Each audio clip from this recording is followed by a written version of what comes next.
Welcome to the U.S. History online instructional module. Today's activity is the dinner party. Target standards will mostly revolve around the progressive era, Standard 13, but also will include Standards 16A and B. The basic idea here is that the students will write a script for a dinner party. Who would be at the party, what would they say, how would historical content be represented. You can do a whole lot with this very, very creative but also content-rich activity. Students have a blast doing it. It's fun to write this sort of creative, open-ended, outside-the-box sort of format. And it is versatile. Ideally, it works as a group activity because you have different voices, different ideas, different contributions to pulling off the activity, but it can be individual if you prefer. It is scalable, meaning not only can it be done as an individual or with a partner, it could be done with small groups or even the whole class. If you wanted to make it a really big project, the whole class could work on it for 3 weeks. It could be an ongoing project, end of the semester after testing. Lots of options. This can be big or small. Throughout this presentation you will hear nothing about how long the script should be because there's no single answer to that question. It can be used as an end of semester project or an end of unit assignment. You're not going to use this to help the students learn. You're going to use it to have them display or convey their mastery of the material. So it's going to be something in the way of a summative assessment. Given that we're writing a script, you can have the students perform it. If you've got the time and you feel like doing it, you can perform it, which is a lot of fun as well, but it works perfectly well without any sort of performance. They just write it up and that's that. In my experience, this has been an accessible sort of assignment to a variety of students, low level, high level, on level, below level, AP level, boys, girls, 9th through 12th grade. It's a fun sort of format that a lot of students will find themselves able to get into and able to contribute to. So, I'm going to walk you through it here today. First we start with the preparation phase. You need to decide whether you'll do this electronically, meaning they write it up on Microsoft Word and then email it to you or post it somewhere like Edmodo. You could do it as a shareable, meaning with a Google Doc, something like that. This would be something that various students could contribute to, working from their own homes or their own locations, and be writing collaboratively in real time. Or you can request this as a hard copy. They write it out by hand or type it up but then print it out and give it to you. That's the first decision. Second decision is how long you want it to be. Are you going to set a length minimum? Maybe you'll require a certain number of lines to be spoken by each character, maybe a certain number of pages per group or per student who's doing it. Totally up to you. Also think about the number of dinner guests. Obviously it becomes a much bigger undertaking if you've got 12 dinner guests versus 5. So you'll want to think about how much time you have. You want to think about where in the semester you are. You want to think about the capabilities of your students and what you're trying to accomplish with this assignment as you determine the number of dinner guests. Then which standards or elements you want to focus on. It can be a small number or a large number, doesn't matter. Again, this is very, very flexible. Finally, you'll have the students make a guest list. Who will be at this party? And you'll give some guidelines, but ultimately leave them some flexibility. You want them to do some evaluating. Higher level thinking skill. Who would fit in this party? How would they fit? Could we make it work? All these are evaluative type decisions that can be helpful and beneficial to a student's thinking process. During the work, the students will write with the resources at their fingertips. This is not a test of their memory or recall. You want them to make this as content-rich as possible, so that means they've got to have resources they can call upon to make sure they're infusing the fun, creative script with lots of content. You're going to monitor for appropriate diction, meaning are the historical characters speaking in current lingo? Are they speaking like teenagers? Or are they speaking like they actually would have at that time, from that era, with that historical voice? If it's a president, the person might speak a little more formally or with a little more education. If it is Al Capone, well then, the language and the tone might be a little bit more coarse.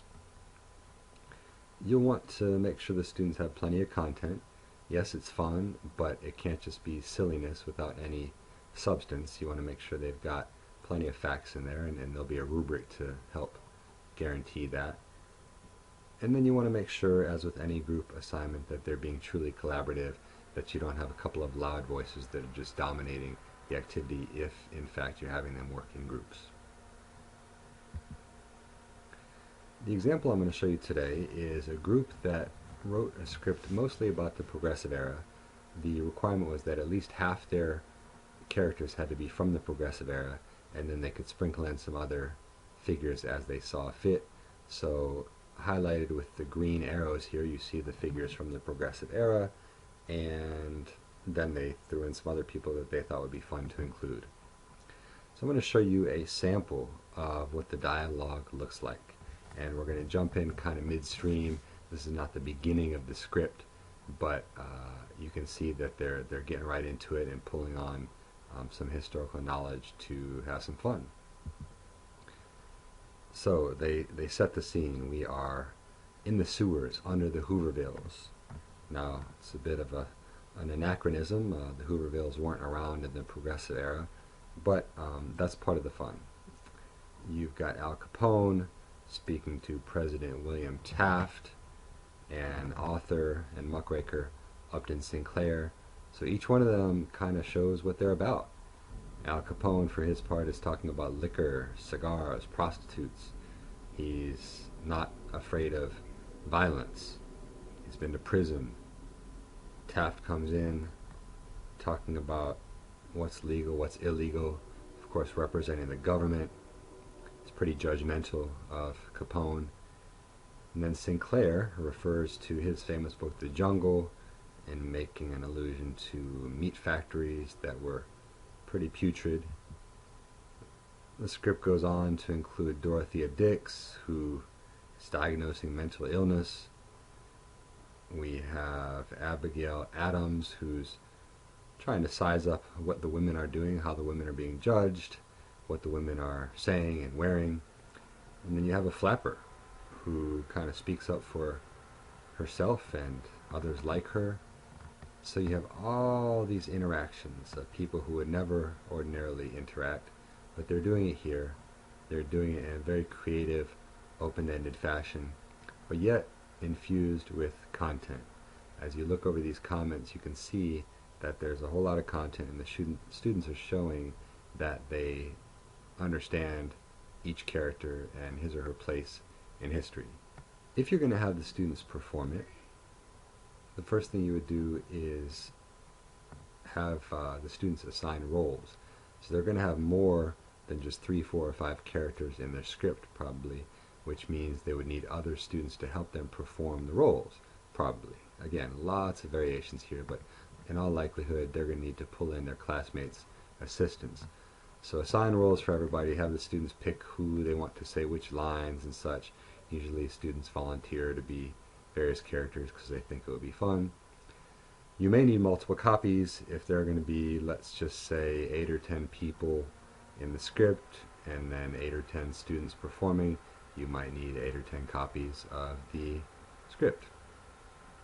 And then finally, think about a peer evaluation, because if the students are up there performing, you want everyone to be engaged and thinking about the content. So You may use the rubric that we're about to take a look at for a peer evaluation, or come up with something else that you'd like to do to engage the students who are sitting in the audience so they don't just tune out. You want them to get some nutritive value out of the experience as well. Here's the rubric that is hopefully will allow you to assess the student's content mastery. First category is content, trying to measure how many things that each dinner guest did or said that were historically accurate, and substantive indications of what this person did in history. You want to assess the student's research. Are they just skimming the surface and they talk about, hey, George Washington was elected president and he's proud to be president? Or are they going in depth and revealing some research that goes beyond just the basics? That's what we'll hit in the research category. Dinner guests, this allows you to, again, scale up or scale down. Let's say you have a group of 4 students who's working on this, and they write a script with 8 dinner guests. Well, that's 2 guests per student, total of 8, so they would hit the basic category. But if the students are a little more ambitious, these same 4 students might have 12 dinner guests, so that's 3 guests per student. And then if you have a group that really gets into it, well, maybe those same 4 students might invite 16 guests to the party. So that would work out to 4 guests per student, meaning the students are really going to have to work overtime to get all that historical content in there, and they would be rewarded with an advanced score in that category. Finally, the dialogue. The dialogue is not quite as important as the other categories, but still something you're going to want to assess. How did the students write this thing? Is it historically accurate dialogue? Is it realistic? Is it conversational? How much fluff do they have in there? How much fact do they have in there? How much meat is on the bones? All those things are reflected in the dialogue category. This rubric is just a suggestion because there's so many different ways to execute this assignment. You may feel like you need to modify the rubric significantly, which is fine. For example, if you're doing it as an individual assignment, well then category 3 would be sort of out the window because it refers to groups participation. But in any event, this is a really fun assignment. Could do it over a couple of days, could do it over a week, could do it over more than a week. Just depends on what you'd like to accomplish with it. It's going to allow the students to show their content knowledge and to have some fun doing it. They have a blast, they enjoy cracking some jokes, having some fun with it, but at the same time the benefit that you get is to see their content knowledge on display.